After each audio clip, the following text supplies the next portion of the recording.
going to tell you a story, and it's not going to be neat or easy to follow. It's going to take 10 parts, and you're going to need to pay attention. Did I say that already? Oh, and there may be a hint of a cycle. Welcome to the Aurora Wasteland Lifecycle.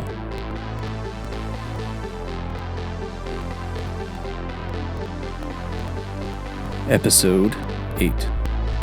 Waking Up in Your Head, Part 2.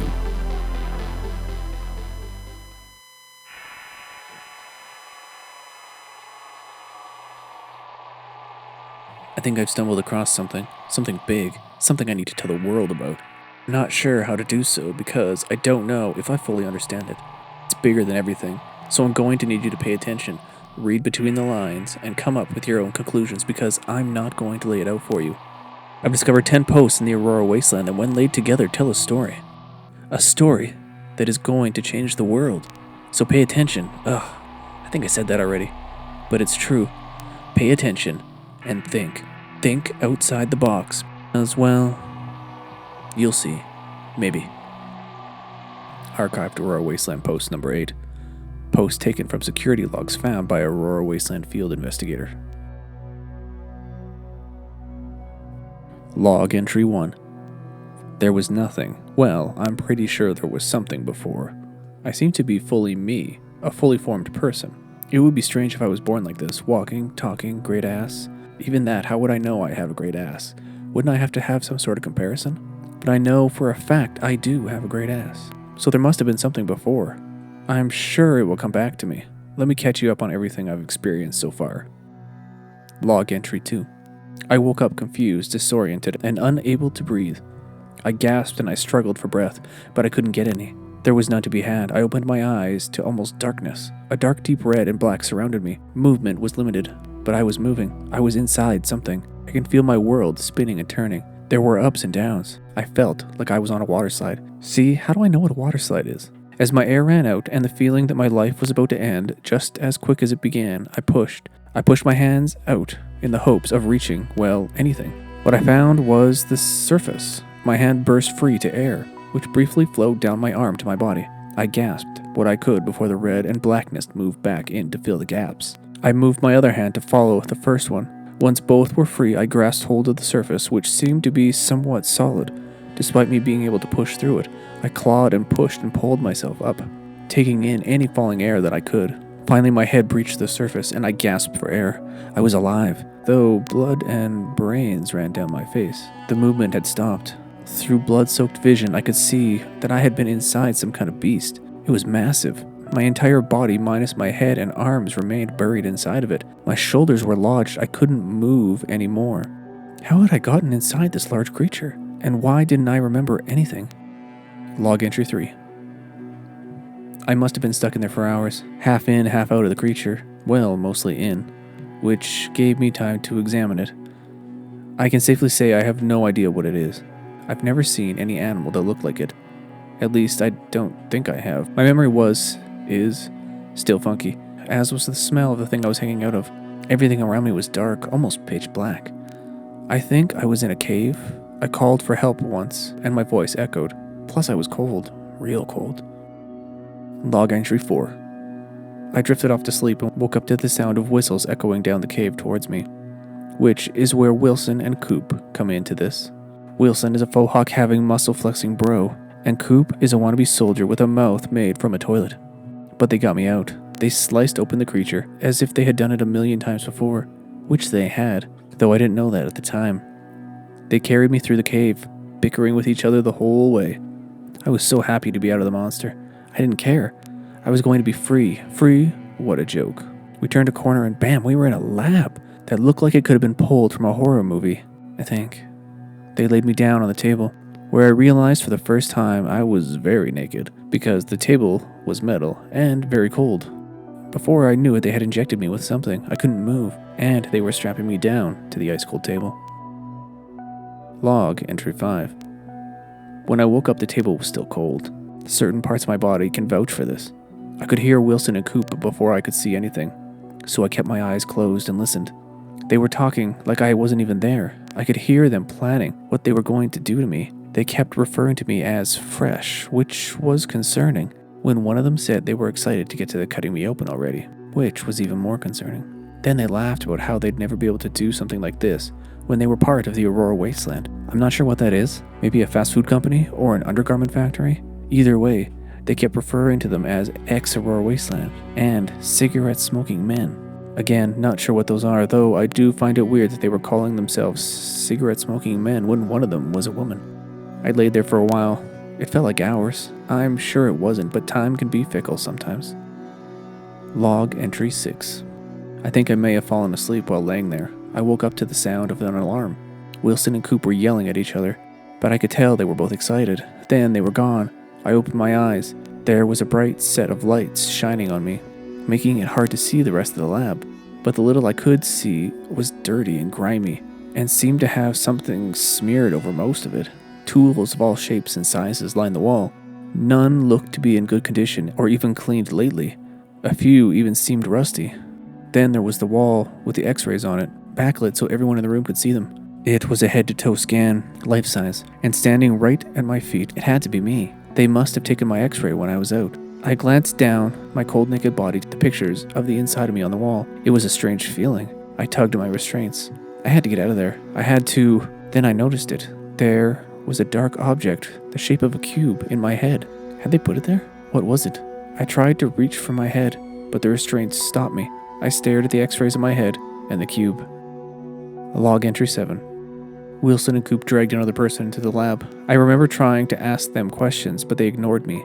I yelled at them, asked what was in my head, but they were busy. They put the person they brought on a similar table next to me. They strapped him down on the table and injected him with something. It all seemed so familiar, probably because they just did it to me. The man was like me, naked. I can see what they injected him with flowing through his skin, a black substance. I should not have been able to see it, but I did.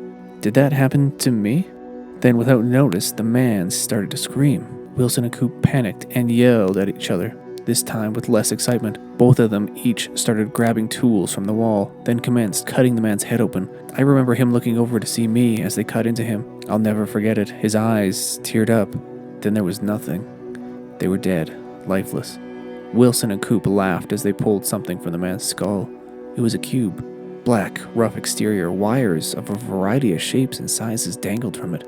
A blackness like oil dripped from it. Was that what was in my head? I watched as Wilson and Coop, black cube in hand, rushed towards my head.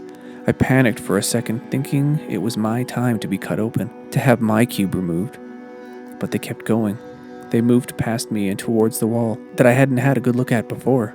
A glass elevator sat in the middle of the wall. Wilson called it, as Coop held the cube. As the elevator came down, it lit up the wall around it. Or rather, where I thought the wall was, the room extended back past the elevator. Cages of all sizes lined the wall. It looked like a terribly underfunded dog pound.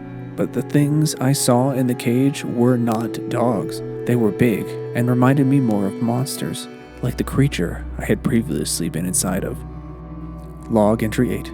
With Wilson and Coop gone up the elevator, and the worry of them being back any second to remove the cube from my head, I freaked out. I thrashed against the table, my wrists and ankles bound with the metal restraints. The more I moved, the more they cut into me.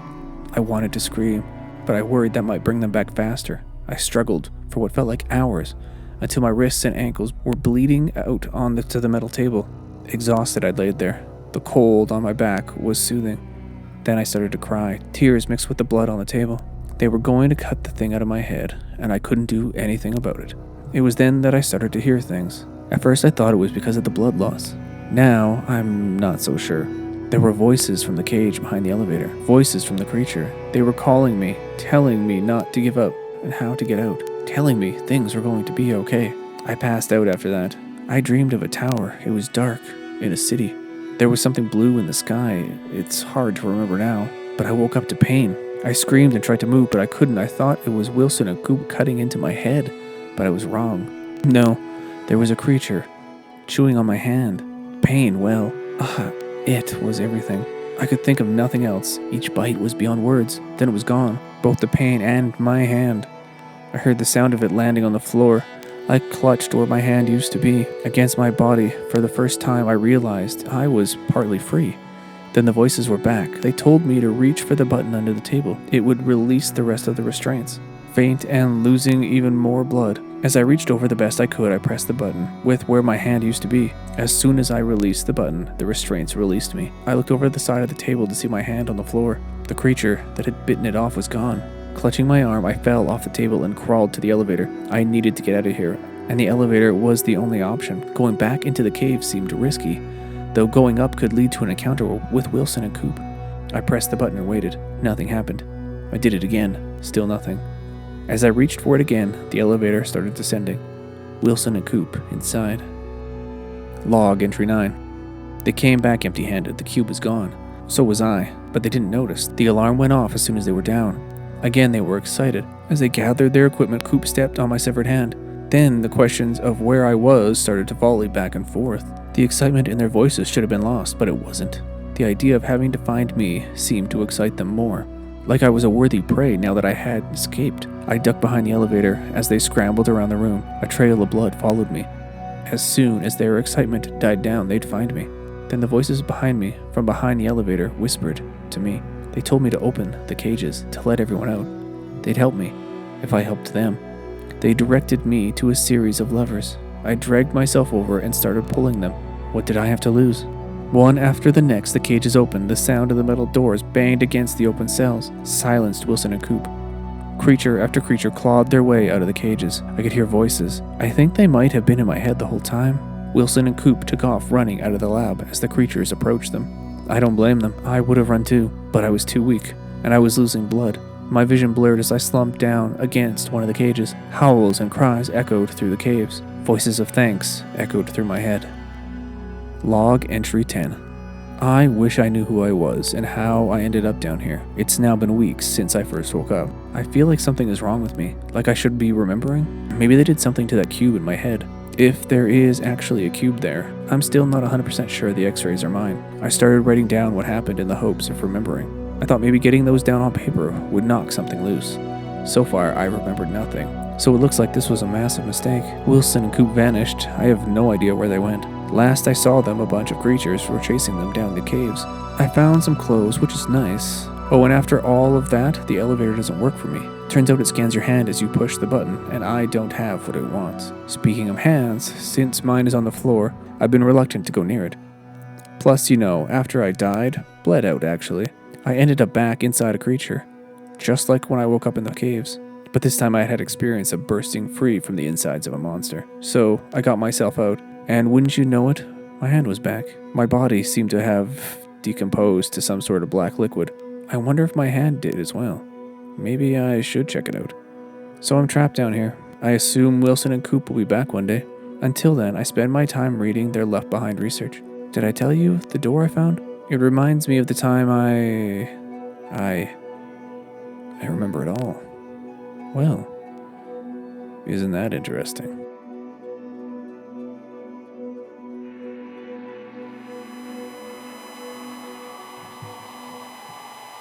Did you see it? Story. Remember everything because you're going to need it. I can't lay it out for you because I'm not sure I understand it. Still, the message, the idea is big, and well, you'll see.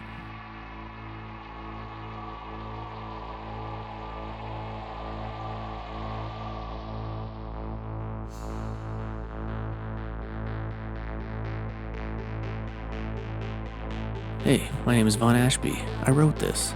If you liked what you heard, head on over to VaughnAshby.com/free and pick up a free novel or a bunch of other free stuff.